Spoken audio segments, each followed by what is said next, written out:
Salut à tout le monde, c'est Nash. J'ai un immense plaisir de vous retrouver dans cette nouvelle vidéo dans laquelle je vous montre comment convertir un bouton Submit en unicorn. J'accompagne des étudiants et d'autres développeurs à aller beaucoup plus vite dans leur vie de développeur. Donc, si tu souhaites avoir une vie de développeur paisible et apprendre beaucoup plus vite le code, n'hésite pas de me contacter à travers mon email. Donc, ça se passe sous plusieurs formes. Ça peut être des astuces, des conseils et un suivi tout au long de ton programme, tout au long de ta vie scolaire. Donc, si ça t'intéresse, n'hésite pas à me contacter.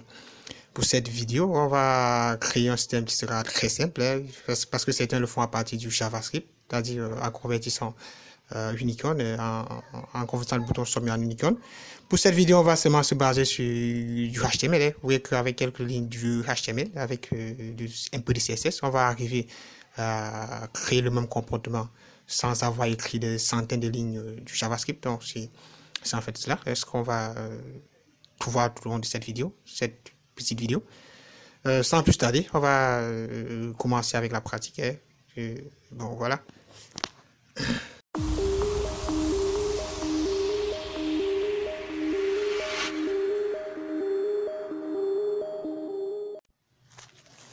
Donc, on va devoir lancer avec la pratique de notre tutoriel. À la base, j'ai créé un dossier que j'ai nommé File Upload, dans lequel j'ai enregistré une image. Cette image qui sera utilisée comme icône de notre bouton d'upload. Donc, n'hésitez pas à télécharger une image, de retrouver une image sur Internet et puis vous télécharger pour par la suite ajouter à votre projet. Ensuite, je dois créer le fichier index.html qui va dans lequel on va saisir le code de notre projet. Parce que j'ai raté l'extension, on va l'appeler .html au lieu de .htm. Ça marche aussi, on va appeler cela .html. Dans notre fichier .html, on va ouvrir avec la syntaxe de base de notre document, du document HTML. Au niveau du titre, on va appeler notre projet upload file, on souhaite uploader des fichiers. Au niveau de la balise body, on va directement engager avec la création de notre formulaire. Je vais zoomer l'écran pour que vous puissiez mieux voir. On commence par la balise forme, qui est la balise de création du formulaire. Au niveau d'action, on va diviser, ce qu'on va souhaiter traiter dans la même page, c'est du HTML. Au niveau des méthodes, on va mettre post. Au niveau de type, on va mettre multipath/form-data, parce qu'on souhaite que cela prenne en charge des fichiers. Mais si vous souhaitez seulement travailler en HTML, c'est pas c'est pas obligatoire. Mais si vous souhaitez envoyer cela côté serveur, vous devrez ajouter ces attributs. Ensuite, on va passer à la création de notre bouton d'upload d'image. On va créer un input de type file, vu que c'est un fichier d'upload de fichier. Au niveau de name, qui est en fait la variable qui sera envoyée côté serveur, on va entrer file. Au niveau de style, on va mettre un display none, c'est-à-dire on va masquer le bouton, on va masquer le bouton. Par la suite, vous comprendrez l'intérêt de ce display none. Si on masque et qu'on revient et qu'on ouvre le projet avec le navigateur, on va déjà ouvrir avec le navigateur. Si on ouvre là, on ne voit rien, on n'a aucun élément qui s'affiche parce que nous avons utilisé un display none, CSS.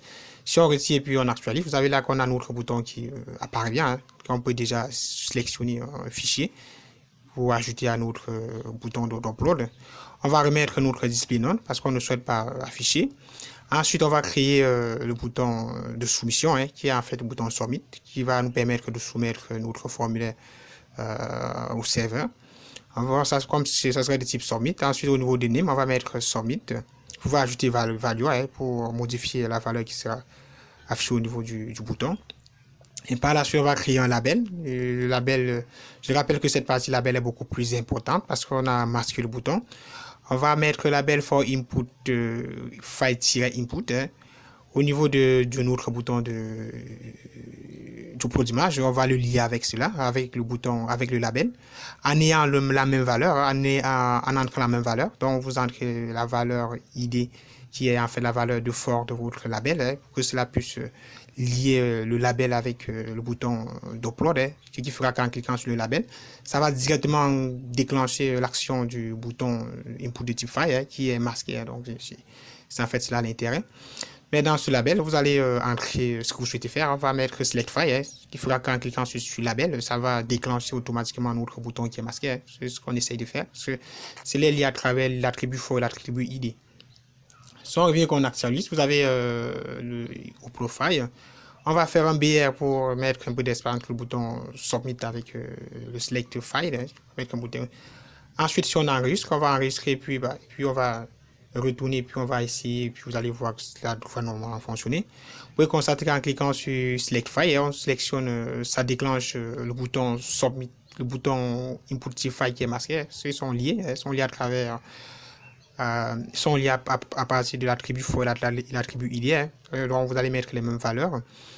On peut remplacer les tests par une image et pour cela vous allez créer une image au niveau dans le label. Vous pouvez ajouter une image ou une icône. Vous allez ajouter cette image qui sera utilisée comme icône. Et pour l'ajouter, on va ajouter la balise SRC et puis on va sélectionner l'image qui est en local. J'ai enregistré en local, que je venais de vous montrer. À cela, on va un peu diminuer la taille. On va mettre la largeur à 80 pixels pour rendre cela beaucoup plus petit. Il va avoir ça si on actualise. Vous pouvez constater que là-bas, on peut déjà sélectionner. On a notre système qui marche parfaitement. Ça fonctionne. Déjà, ça marche. On peut sélectionner. On peut cliquer sur l'image pour sélectionner le fichier. Donc là, on a fait l'essentiel. Donc ça marche déjà. On a couvert l'essentiel de la vidéo. On peut tester avec le PHP. Pour tester, vous pouvez modifier l'extension. Si vous maîtrisez du PHP, c'est pas obligatoire, mais je vais seulement vous tester pour vous montrer que ça fonctionne aussi. Et pour tester, je dois modifier l'extension en .php pour que cela puisse être envoyé côté serveur. Vous voyez que cela est bien envoyé au côté serveur. Si j'ouvre la balise PHP et que j'essaye de vérifier si le fichier est envoyé, en passant la condition if7, on va déjà vérifier si $file, parce que pour récupérer les fichiers en PHP, on utilise la variable $file. On va vérifier si la variable file existe, c'est-à-dire la variable file qu'on venait de passer au niveau du name de notre bouton input. On va seulement vardomper sur cette variable. On va faire un vardump sur $file pour tester. Vous verrez que cela ça fonctionne. Donc là, c'est bon. Si on fait cela et qu'on enregistre, on va enregistrer et puis si on revient et qu'on actualise. Si on actualise, on a une erreur vu que le fichier a été modifié. On a modifié l'extension. On est passé du .html au .php. Je dois démarrer cela avec mon serveur PHP pour pouvoir exécuter ce fichier. Parce que, logiquement, ça ne devrait pas marcher parce que pour exécuter un fichier PHP, on doit démarrer le serveur PHP et puis le démarrer avec. Pour démarrer mon serveur, je dois passer par -s. Je démarre sur le port 2000, en local sur le port 2000. Si je lance et que je reviens au niveau de mon navigateur, j'essaie d'exécuter cela en passant par 127.0.0.1 et 2.2000. Je dois normalement exécuter mon fichier. Vous pouvez constater que là, j'ai exécuté le fichier.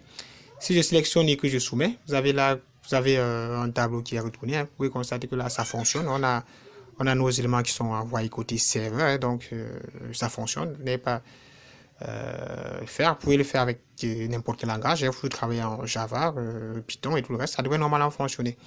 Ici, j'ai testé tout simplement avec le PHP parce que là, c'est beaucoup plus facile. Donc, n'hésitez pas à tester de votre côté ou si c'est pas obligatoire, ça doit marcher. Ça marche à tous les coups.